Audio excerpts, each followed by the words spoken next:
అమ్మ మామూలుగా ఆలోచన చేసేవాళ్ళు రకరకాలుగా ఉంటారు. మీలాంటి ఆహ్, రైటర్స్ ఎవరైతే ఉన్నారో వాళ్ళకి ఏదన్నా ఆలోచన రావాలంటే పెన్నుతో ఇలా అనుకుంటూ ఉంటారు. కొంతమంది కొన్ని కొన్ని మేనరిజమ్స్ ఉంటాయి. దబుక్కున తట్టాలి అంటే ఇలా అంటారు. ఒక్కోసారి కొంతమంది ఇలా కొట్టుకుంటుంటారు. ఈయన బుర్ర పని చేయట్లేదు అనుకుంటూ ఉంటారు. అసలు తల మీద చెయ్యి పెట్టుకొని ఆలోచన అనేది చెయ్యొచ్చంటారా?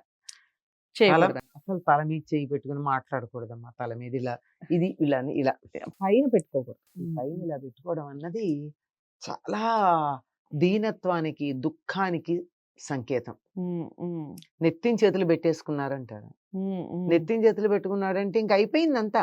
హ్మ్. మరి ఒట్లు వేస్తారు కదమ్మా! నెత్తి మీద చేయి పెట్టి వేయకూడదనమాట ఒట్లు కూడా. ఉట్టు వేరు.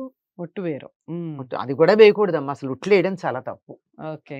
ఉట్లు వేయడం, మాటలివ్వడం. ఎందుకమ్మా ఈ హ్మ్. ఊరికూరికే మాటలివ్వడం ఎందుకసలు? అవును. నువ్వు నీ మీద నీకు నమ్మకం ఉంటే, నేను హ్మ్. అబద్ధం చెప్పలేదు అని నీకు నమ్మకం ఉంటే, ఇదిగో నేను అబద్ధం చెప్పలేదు. ఇదిగో ఇంత హ్మ్. ఒట్టు, నా మీద ఒట్టు, నీ మీద ఒట్టు, వాళ్ళ మీద ఒట్టు, వీళ్ళందరి మీద ఒట్లెందుకు?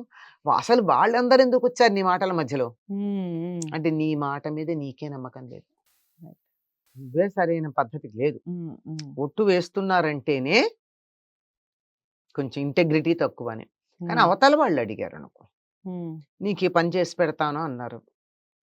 తప్పకుండా చేస్తావా? చేస్తాను. హ్మ్. ఎన్ని సార్లు అడిగినా, అట్లా కాదు ఒట్టు పెట్టు హ్మ్. అన్నారనుకో. హ్మ్. అప్పుడు చెప్పడం వేరు. హ్మ్. అంతేగాని తను మాట మాట్లాడితే నేను చచ్చినంత ఒట్టు అంటూ ఉంటారు. అవును. చిన్నప్పుడు స్కూల్లో మాకు షష్షద్దొర్చు ఒట్టు అనేవాళ్ళు. అంటే హ్మ్. సరస్వతి దేవుడు ఒట్టు అనమాట. ఓకే. అంటే చదువుకునే పిల్లలు గదా! హ్మ్. హ్మ్. అందుకని చదువు రాదు. ఇంకా సరస్వతి దేవి అనడం కూడా రాదు. సరస్వతి ఒట్టు అని. ఆ! అది అట్లా. హ్మ్. అట్లా ఇంకొకళ్ళ మీద ఎందుకసలు? హ్మ్. నీ మీద హ్మ్. నీకుండాలి. నమ్మకం. అది హ్మ్. ఒట్టు అది. కానీ మామూలుగా అయినట్టయితే తల మీద చేతులు పెట్టుకున్నారంటే అంతా కోల్పోయాము అని చెప్పడానికి సంకేతం అది. హుహు. తల మీద గుడ్డేసుకోవడం, హ్మ్. తల మీద చేతులు పెట్టుకోవడం, ఇంకా ఓడిపోయాము అని చెప్పడానికి సంకేతం. కనుక అలా ఎప్పుడు చేయకూడదు. హ్మ్. ఆలోచిస్తే ఇట్లా కూర్చుకుంటారు చాలామంది. అయితే ఇలా కూర్చుంటారు. ఇంకేదో చేస్తారు. లేతే ఇలా వంగుతారు. హ్మ్. ఏదో ఒకటి చేస్తారు గానీ ఇలా హ్మ్. వెనక్కు వాల్తారు.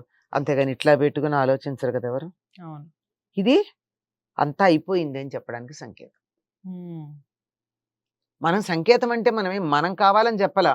అంతా అయిపోయిందన్న పరిస్థితిలో ఉన్న వాళ్ళ మొహం, వాళ్ళ పోస్చర్ ఇలాగే ఉంటుంది. ఓకే. హ్మ్.